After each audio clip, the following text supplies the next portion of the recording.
The 2019 draft class has the potential to go down as one of the greater draft classes in NBA history, with superstar level talent such as Zion Williamson and Ja Morant, paired up with all-star talent such as RJ Barrett and Keldon Johnson. This draft class contains multiple guys that can entirely alter franchises. So in today's video, we will be redrafting the 2019 draft class. I made this video exactly about 1 year ago, but a lot has changed since then. With the number 1 overall pick, the New Orleans Pelicans originally selected Zion Williamson out of Duke University. He has been amazing when he was actually on the court. In just his second year, he was giving you 27 points and 7 rebounds on amazing efficiency. But the problem is he hasn't been on the court that much. Only playing 85 regular season games in his first 3 seasons, it has not been great. And compared to number 2 overall pick Ja Morant, who's played a staggering 187 regular season games in his first 3 years, the difference is monumental. But one could argue that, well, Zion Williamson has one of the highest ceilings in the NBA. I take that back. He has the highest ceiling in the NBA out of any active player. The guy is truly a generational talent, but the problem with him is that he really can't stay fit. And on the other hand, Ja Morant, he's playing a lot more games and it's a way safer pick. You're almost guaranteed a superstar in Ja Morant at this point. I mean, he's already a top 10 player in my opinion. Although Zion has the potential to be a top 10 player of all time, I just don't think it's worth the risk with this number 1 overall pick when you can still just select a superstar in Ja Morant. So with the number 1 overall pick, the New Orleans Pelicans instead select Ja Morant. And then obviously the Grizzlies select Zion Williamson with the number 2 pick. So at number 3, the New York Knicks originally selected RJ Barrett out of Duke University. He was the consensus number 3 overall pick at the time, but right now, there is a certain point guard who plays on the Cleveland Cavaliers that has well surpassed Barrett. At just 22 years old, this guy made his first All-Star team this year and has absolutely had a breakout year, putting up 22 points and 9 assists this year. He's been phenomenal. And to end the year, he was putting up like 25 and 10 in his last 20 games. There's no doubt that he's the number 3 pick in this redraft. He's not as talented as Ja Morant or Zion Williamson, but he's so much better than everyone else beside those top 2 picks. So now we're at the point in the draft where I feel like selecting a guy gets a little bit more tricky. You see, Ja Morant and Zion Williamson were consensus top 2, Darius Garland was consensus 3, but this 4th overall pick, which originally Atlanta selected DeAndre Hunter, could go to probably about 4 players. Those 4 being RJ Barrett, Jordan Poole, Tyler Hero, and Keldon Johnson. Scratch that, I'm gonna split them up into 2 sections, and I feel like RJ Barrett and Jordan Poole are just a little bit ahead of Hero and Johnson. RJ Barrett had somewhat of a breakout season this year, breaking into the 20 point per game club, averaging 6 rebounds a game and 3 assists. Although his efficiency wasn't the best, the guy has shown elite two-way wing potential. The thing about Barrett is he's only 22 years old. If you remember, he reclassified from the 2019 high school class to 2018 high school class. So he just turned 22. The ceiling for Barrett is so high. He could be a legitimate 24 point per game scorer while also contributing great defense, and maybe he could become a solid playmaker as well. He can score from all 3 levels on the court, and well, his efficiency right now sucks. The talent to be a two-way wing is totally there. On the other hand, you have a guy like Jordan Poole who's a little bit more polished right now. This season, he put up about 18.5 points, 3.5 rebounds, and 4 assists per game on way better shooting. And in the playoffs, although he didn't have the usage rate he probably deserved, only playing 27.5 minutes and shooting 11.5 shots, he still averaged 17 points a game while shooting 65% true shooting. Because he plays on the Warriors, his usage rate will never really match his ability as a player. So if he did get selected by the Atlanta Hawks at number 4, his scoring numbers would probably skyrocket up to 23 to 25 points per game. On the other hand though, Jordan Poole is an awful defender, and compared to RJ Barrett, like, they're not really close on that side of the ball. And with the Atlanta Hawks needing more of a wing, as they already have a ball dominant guard in Trae Young, I just feel RJ Barrett is the better fit. So with the number 4 overall pick, the Atlanta Hawks select RJ Barrett.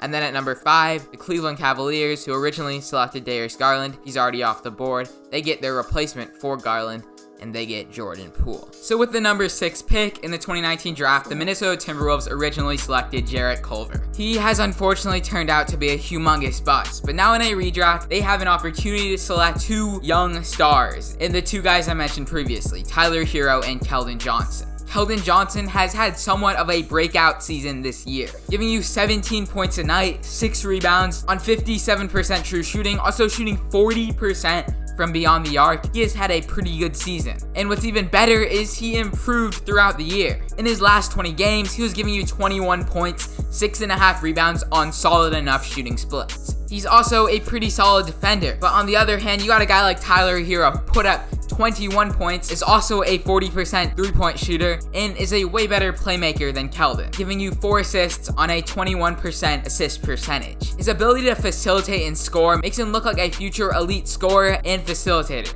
But he has one major flaw, and that is that he is a terrible defender. Keldon Johnson's a good defender, but Tyler Hero makes Keldon Johnson look like an amazing defender. So, Hero is probably the better offensive player, but Keldon is the better defensive player. They're also both only 22 years of age, so they both have a lot of room to improve. But with the Timberwolves trading for Rudy Gobert this offseason, I think they can afford to select a terrible defender in Tyler Hero. So, with the 6th overall pick, the Timberwolves, because of team fit, select Tyler Hero. And then with the 7th overall pick, the Chicago Bulls originally selected Kobe White, but in this redraft, they of course select Keldon Johnson. So we're at the point in this draft where I feel like the talent level has slightly fallen off. I don't think the rest of these 3 players are like going to be all-stars almost 100%. So with that, originally the New Orleans Pelicans at number 8 selected Jackson Hayes, and by no means is Jackson Hayes not that bad of a player. Honestly, he was pretty important to the Pelicans this year, but no chance he's going number 8 again. The Pelicans are a team trying to contend, and you know what contending teams need? They need elite three-point shooters and elite defenders, and someone that perfectly fits that criteria is Cameron Johnson from Phoenix. Johnson shot a staggering 42.5% from 3 on 2.5 makes a game this year. Also, Cameron Johnson's a really good perimeter defender as well.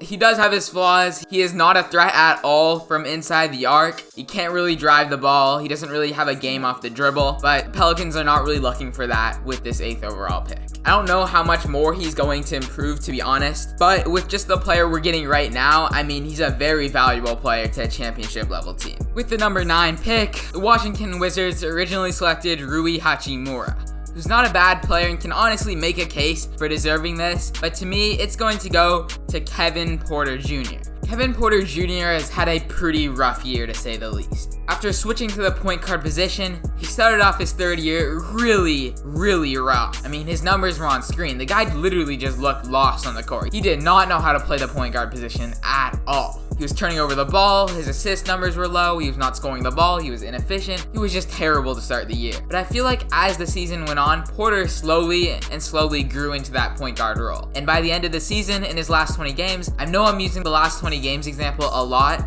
I just feel like it gives you a more accurate sense on how much a player has improved throughout the year, so that's why we'll be using it. He was giving you 20 a night and 6 assists on only 2.5 turnovers. I mean, after starting the season averaging 4.5 turnovers and 5 assists, that was a major improvement. If you don't remember, in his first game as a point guard, he had 9 turnovers. Porter's improvement throughout the year has been so noticeable, and if he can just carry this over into his next year, the guy can be a legitimate star player and can be a pretty good point guard on a playoff team.